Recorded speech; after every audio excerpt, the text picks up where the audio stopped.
রাজ্যের প্রতিটি শিক্ষাঙ্গনে মহিলা পড়ুয়াদের সামাজিক নিরাপত্তা সুনিশ্চিত করার জোরালো দাবি জানালো all India democratic students organisation.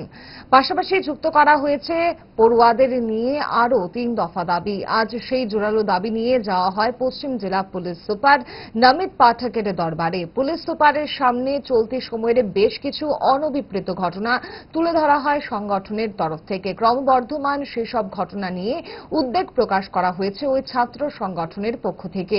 কি বক্তব্য ছিল ছাত্র সংগঠন অল ইন্ডিয়া ডেমোক্রেটিক স্টুডেন্টস অর্গানাইজেশনের, দেখুন।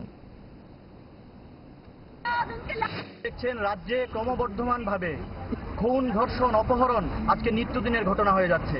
প্রতিদিন এগুলো বাড়ছে, পত্রপত্রিকায় প্রকাশিত হচ্ছে। এবং সম্প্রতিকালে এই এমবিবি কলেজের এক ছাত্রীকে অপহরণ এবং ধর্ষণ এবং 10 লক্ষ টাকার মুক্তিপণের দাবি আজকে অভিযোগ উঠছে।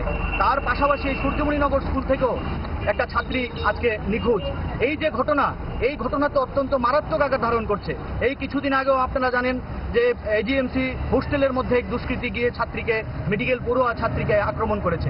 তাহলে এই যে ঘটনাগুলো বাড়ছে, তার আমরা এগুলির তীব্র প্রতিবাদ জানাচ্ছি। এবং আজকে আমরা 4টি দাবি নিয়ে আমরা এখানে এসেছি।